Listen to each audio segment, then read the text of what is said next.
Assalamualaikum warahmatullahi wabarakatuh. Selamat malam, kembali lagi dalam acara Reso, Rehat Sore, program Banyuwangi 1 TV. Hari ini kami kedatangan tamu yang sangat luar biasa keren dan banyak memotivasi pemuda Banyuwangi, yakni Bapak Rudi Hartono. Nah, bagaimana kabarnya Pak Rudi? Alhamdulillah baik. Oh ya Pak, ini kita akan ngobrol-ngobrol santai aja karena temanya adalah rehat sore. Jadi kita cuma hanya berbincang-bincang dan sedikitnya mungkin banyak juga pertanyaan dari Olip. Dan ini saya akan menanyakan terkait potensi desa Kaliploso sendiri.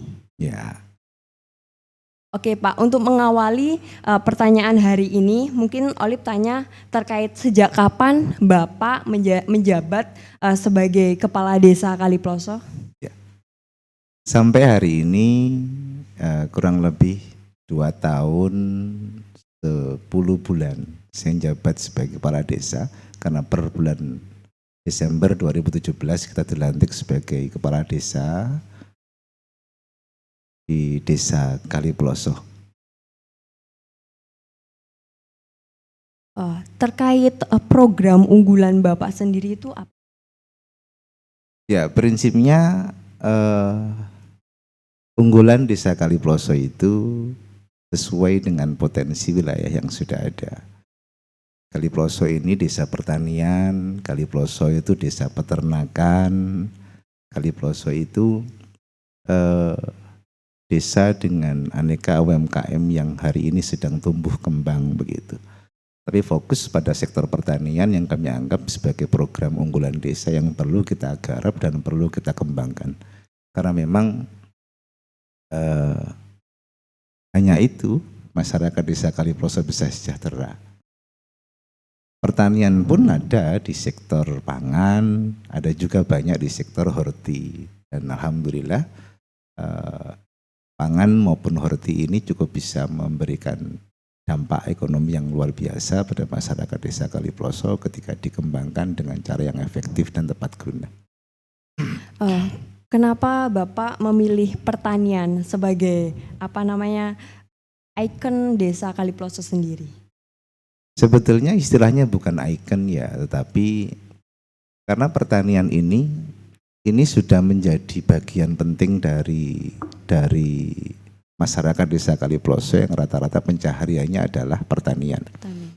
Hampir 80% masyarakat desa Kaliploso itu memiliki lahan, sehingga pilihannya adalah bagaimana kemudian lahan yang dimiliki itu bisa dimanfaatkan seefektif mungkin, seefisien mungkin, agar supaya hajat hidup masyarakat Kaliploso sendiri itu bisa terpenuhi. Dan sejauh ini alhamdulillah kami juga ikut bangga karena kreativitas petani di Kaliploso dalam rangka memanfaatkan lahan pertaniannya, sehingga rata-rata masyarakat desa itu punya penghasilan yang lumayan dari sektor pertanian tersebut. Biasanya untuk pertanian sendiri, biasanya masyarakat desa Kaliploso itu menanam apa Pak? Paling banyak gitu. Ya, kalau dihitung dari total lahan 265 hektar itu ya, 90%-nya pada komoditas hortikultura. Adalah di sektor buah, ada jeruk, ada buah naga, ada jambu, juga ada banyak varietas buah yang lain. Kalau di sektor sayur, banyak ada cabai, ada sayur-sayuran, ada tomat dan sebagainya. Nah, produk hortikultura di Kaliploso itu menempati porsi yang lebih besar daripada produk hasil pangannya. Kalau pangan barangkali itu hanya mencapai 25% dari total lahan yang ada. Sehingga Kaliploso ini dari awal kami menjabat itu sudah mengaklamasikan diri sebagai desa hortikultura. Tidak seperti desa yang lain yang memang notabene lebih banyak berkembang di sektor pangan. Kalau Kaliploso ini desa hortikultura, sehingga semangat pertanian yang memang basisnya hortikultura itu mengintervensi beberapa program unggulan pemerintah desa Kaliploso. Contoh nih, kita pernah tahu ada KHC, Oh ya. Nah, KHC itu kan Kali Ploso Hortikarnival. Kenapa kok Hortikarnival? Karena kita ingin mencoba memberikan apresiasi pada masyarakat, anggap itu bagian dari syukur masyarakat desa terkait dengan penghasilan bidang hortikultura di Desa Kali Ploso. Kita mengkreatnya sebagai sesuatu yang memang itu bisa menjadikan mereka bangga. Desa juga mempunyai program-program yang sekiranya bisa merepresentasikan isi dari desa itu sendiri, yaitu di bidang hortikultura. Oh ya Pak, terkait inovasi dari mungkin dari buah-buahan atau hasil panen lainnya, inovasi apa untuk dijadikan sebuah produk? Mungkin agar pemuda-pemuda bisa diberdayakan dari produk-produk tersebut. Sejauh ini masyarakat desa, pemuda maupun masyarakat generasi yang tua masih jujur, kami belum mampu untuk menghadirkan satu produk unggulan di bidang hortikultura ini. Karena memang ini menjadi problem bersama, termasuk saya sebagai kepala desa, agar kemudian masyarakat desa, pemuda maupun masyarakat Kali Ploso secara umum itu bagaimana melihat produk pertanian ini tidak hanya pada saat di mana panen kemudian dijual, sehingga harga relatif tidak ada perubahan. Tuntutannya ke depan memang produk ini atau hasil panen masyarakat ini bagaimana tidak hanya pada urusan dipanen lalu dijual, diupayakan untuk kemudian bisa dihantarkan pada level produksi yang lebih bagus begitu. Dan insya Allah itu menjadi target bersama kami untuk memastikan produk di sektor pertanian ini bisa punya nilai tambah, tidak hanya sekedar dipanen lalu dijual ke tengkulak, itu saja. Oke Pak, mungkin ini udah agak formal ya Pak, tapi ini Olive mau menanyakan terkait mungkin kehidupan Bapak sehari-hari nih sebagai ayah, kepala desa, dan mungkin juga sebagai motivator pemuda-pemuda Kali Ploso sendiri. Gini Pak, mungkin dari hati kecil Olive, gimana sih caranya biar anak pemuda biar bisa semangat seperti Bapak? Gimana caranya? Ya penting kiranya memang mengetahui pemuda itu harus punya visi dulu dalam hidupnya. Atau siapapun barangkali, pemuda masyarakat itu ketika memiliki visi dalam dirinya itu pasti akan termotivasi. Menentukan tujuan itu penting, gitu? Menentukan tujuan itu penting, ke arah mana mau kita berlabuh, ke arah mana mau kita tuju. Nah, ketika kita punya tujuan hidup, maka pasti akan muncul perencanaan agar supaya kita sampai pada tujuan yang kita tuju. Nah, dalam sisi lain kita sebagai pemerintah desa ya, pemerintah di wilayah desa itu memang harus sekiranya memberikan motivasi, sugesti, bahkan stimulus kepada para pemuda agar kemudian menjadi bangkit sebagai pribadi yang punya orientasi dalam hidup. Kan gitu. Gitu. Orientasi dalam hidup, mereka juga harus punya prinsip yang pada akhirnya lebih melihat hidup itu harus punya makna kan gitu ya, sih. Tujuan hidup punya kontribusi terhadap dirinya maupun orang lain kan gitu. Maka insya Allah program-program pemerintah desa itu cukup banyak, khususnya yang bersinggungan dengan para pemuda. Banyak Kali Ploso itu untuk pemuda-pemuda desa, sangat banyak sekali. Gitu. Baik sektor peternakannya banyak, gitu. Bahkan kita muat dalam APBDes kita. Kemudian di sektor leadershipitas itu banyak, kita punya banyak pelatihan yang kita anggarkan dari APBDes desa. Tidak bergantung pada APBD pada saat ini. Kenapa? Karena memang bagaimana keuangan yang dimiliki desa itu mampu untuk memberikan sesuatu pada masyarakat, khususnya pada kaum pemuda itu sendiri. Bahkan banyak komunitas di Kali Ploso loh. Sangat banyak sekali. Baik komunitas kelinci hias ada, komunitas kelinci pedaging ada, komunitas pemuda apa namanya itu bonsai ada, komunitas bekecot anak muda ini itu juga ada. Jadi malahan saya melihat pemuda ini kalau didekati dengan cara yang baik, pemuda itu kalau diberikan ruang yang lebih lebar untuk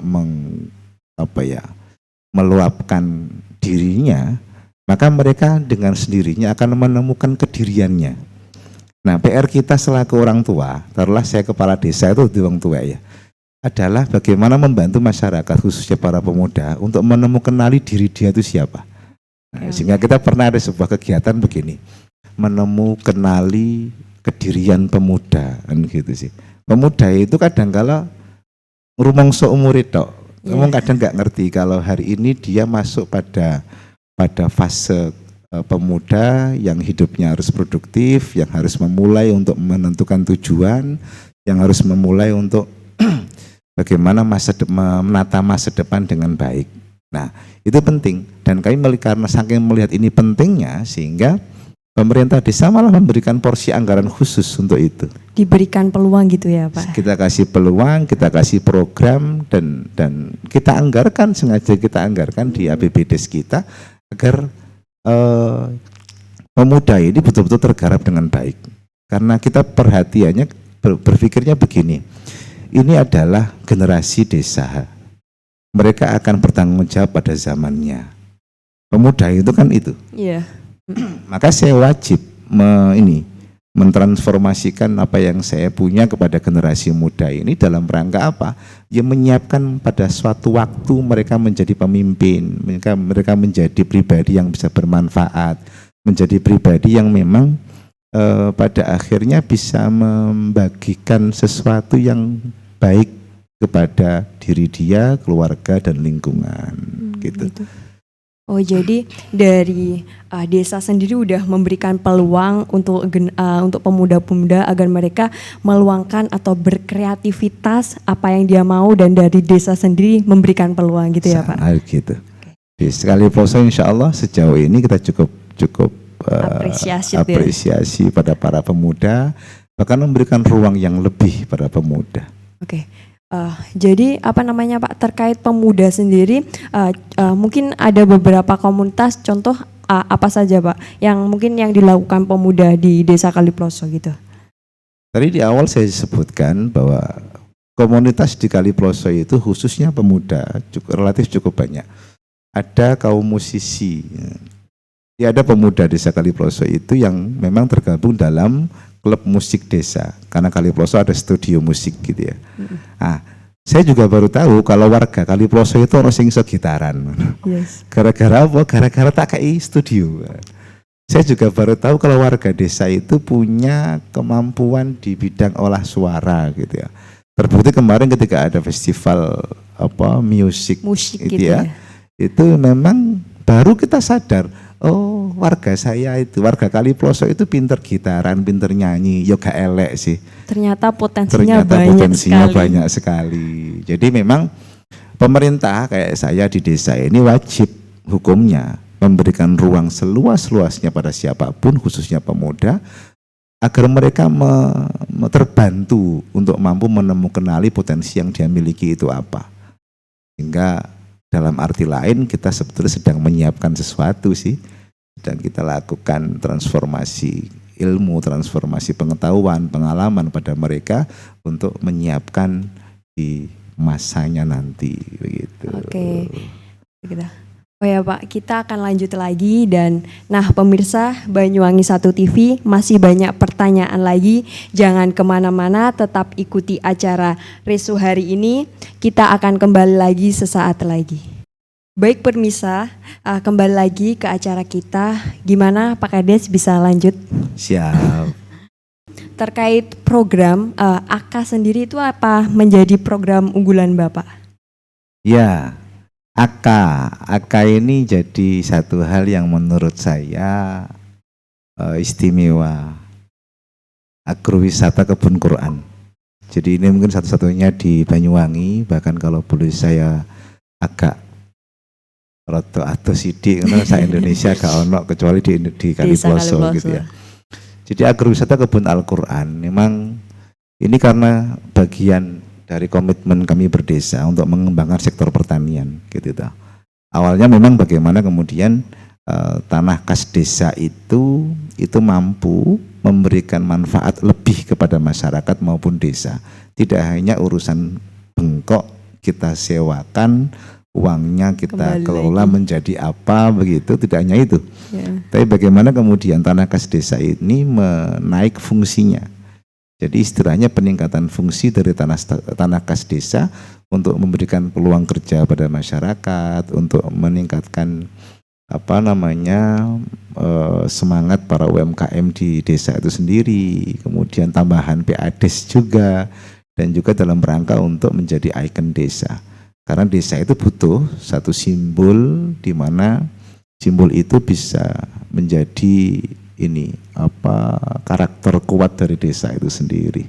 Oke, Ya. Pak, ngomong-ngomong AK, pasti pemirsa ini tidak tahu AK itu artinya apa sebenarnya. Ya, AK Agrowisata Kebun Kebun Al-Quran. Al-Quran. Ya, Oke. Kebun Al-Quran. Ini oleh pernah ke sana belum? Alhamdulillah sering sekali. Sering sekali ke sana. Iya. Jadi ini sudah berjalan kurang lebih 1 tahun agrowisata kami ini, dan mudah-mudahan nanti setelah pasca pandemi ini ya, pasca COVID ini, nanti bisa buka kembali dan bisa memberi manfaat pada masyarakat luas. Oke. Terkait AK sendiri kan sebagai objek wisata edukasi, Ya. dan itu terkait makna dan untuk anak-anak sendiri biasanya yang berkunjung di sana itu mulai usia berapa, Pak? Sebetulnya AK ini tidak terkhusus sebagai segmen umur ya, tidak. Tapi anak-anak pengunjung mulai dari anak-anak sampai dewasa pun asik di sana, karena sebetulnya agrowisata Kebun Quran ini diperuntukkan bagi siapapun, karena wisata edukasi, wisata yang cukup menurut kami ya terbuka, wisata yang memang asik untuk disinggahi dan bisa mendapatkan manfaat dari beberapa hal di dalamnya. Karena beberapa kesaksian orang masuk AK itu begini, orang baru sadar bahwa dia mendapati beberapa komoditas yang ada di Al-Quran itu setiap hari dikonsumsi masyarakat itu. Jarang orang tahu kalau bicara kemangi itu ada, bicara masalah semangka itu Kanjeng Nabi juga pernah ngendikan. Berbicara kurma, bahwa kurma kita sekarang lagi berbuah juga kok. Jadi bahkan menurut saya Allah Subhanahu wa taala itu lagi bermurah banget pada Kaliploso.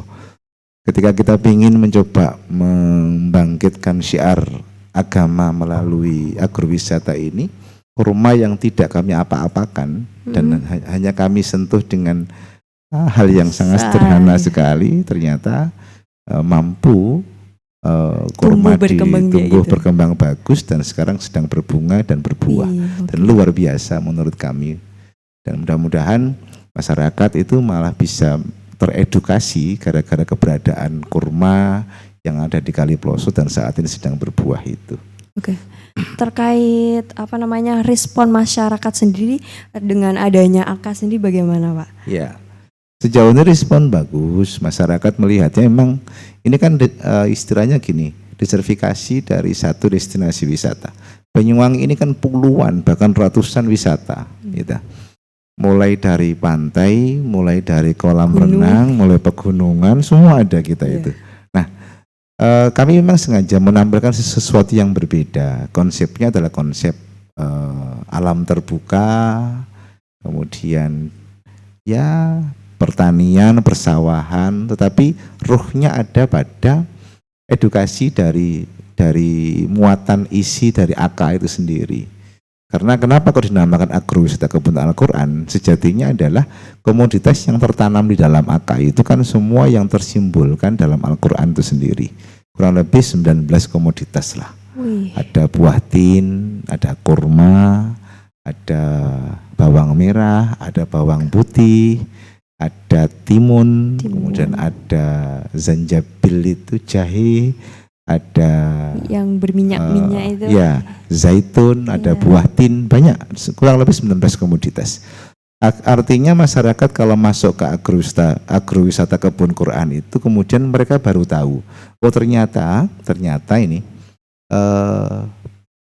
brambang atau bawang merah itu Quran menyebut ya kan gitu sih. Berarti udah masuk dalam Al-Quran. Iya.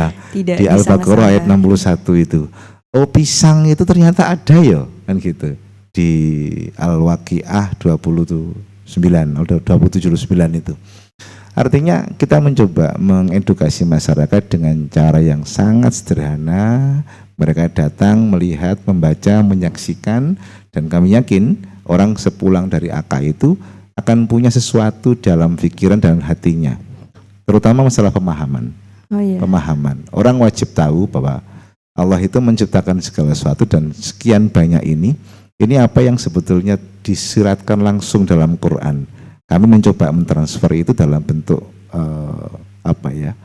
hal yang lebih nyata adalah agrowisata kebun Al-Quran itu sendiri. Jadi bukan hanya teori tapi sekaligus faktualnya ada gitu ya Pak. Jadi kita coba mengedukasi masyarakat di sini. Masyarakat itu kan banyak yang tahu sebetulnya. Cuman bagaimana kemudian meletakkan apa yang dia tahu itu lebih sempurna dengan melihat langsung, ini kan penting.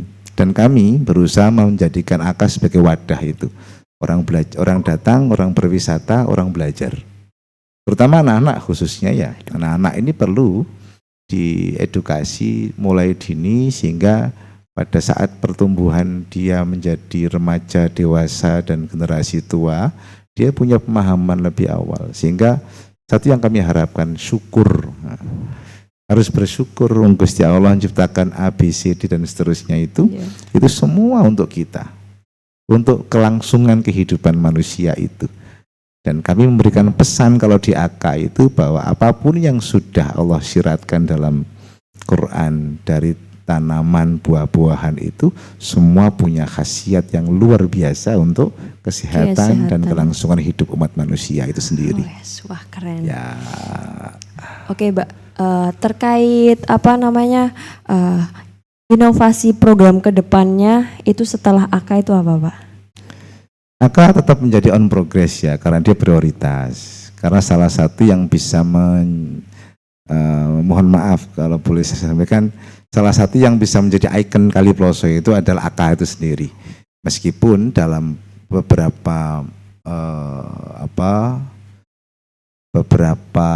program lain memang sentuhan dan saat kami merilis program itu semua untuk masyarakat dan kami anggap sebuah inovasi. Contoh yang terbaru adalah Smart Home. Nah, ini Smart Home programnya. Jadi Smart Home ini mungkin kalau di Banyuwangi baru Kali Ploso, dan saya pastikan baru Kali Ploso, adalah proses pemasangan WiFi gratis di seluruh rumah masyarakat Desa Kali Ploso tanpa syarat. Mau orang kaya, mau orang miskin, asal warga Desa Kali Ploso akan kami fasilitasi pemasangan WiFi secara gratis di tempat masing-masing. Nah, ini dalam rangka untuk menuju desa digital itu. Kami harus menciptakan fasilitas dulu berupa layanan internet yang memadai, layanan internet yang memang ini fasilitas jaringan ya otomatis ya, yang cepat bagus, sehingga ke depan kalau ada program-program yang memang program pelayanan yang berbasis digital atau apapun itu kami bisa lebih ada percepatan. Prinsipnya inovasi ini berujung pada sebuah visi bernama memudahkan masyarakat. Apalagi saat ini musim daring ya, daring. Musim orang belajar online ini kan rada beban bagi siapapun gitu ya. Meskipun pemerintah melalui program pemerintah pusat ada fasilitas ini kuota bagi seluruh siswa-siswi. Tetapi pemerintah desa juga harus ambil peran dalam rangka apa? Memudahkan masyarakat, memfasilitasi masyarakat agar semua bisa lebih nyaman, lebih mudah. Maka program Smart Home ini dulu bulan Februari pernah kita launching, dan insya Allah pada saat itu ada Pak Kepala Dinas PMD Provinsi, Pak Yasin, yang pernah datang ke tempat kami melaunching program tersebut, dan baru bulan ini kita realisasi karena proses penganggaran yang masuk di tahap kedua, sehingga insya Allah hari ini program Smart Home lagi on progress dan masih target 100 rumah untuk minggu ini tercapai semuanya. Ya Allah. Oh Ya. Pak, untuk kegiatan Bapak sehari-hari itu setelah menjadi kepala desa itu apa Pak? Ya tetap menjadi kepala desa. Kan gini, saya kepala keluarga, juga kepala desa. Iya. Jadi kades itu kan tidak dihitung sama waktu toh. Iya. Jadi kalau boleh saya Cerita. ibaratkan Iya. ya, kades itu jam kerjanya itu 26 jam 32 hari gitu loh. Jadi jadi megawe ini 32 hari, kerjane itu 26 jam. Itu saking beratnya tanggung jawab menjadi kepala desa. Sangat berat. Kita itu kewenangan terbatas, tanggung jawab tanpa batas. Itu kades. Ini saya itu kan menjadi kalau kita mendalami posisi siapapun yang dapat amanah, dapat ini ya tugas dan sebagainya, saat betul-betul menikmati beban amanah yang dia punya, maka serasa berat, sangat berat.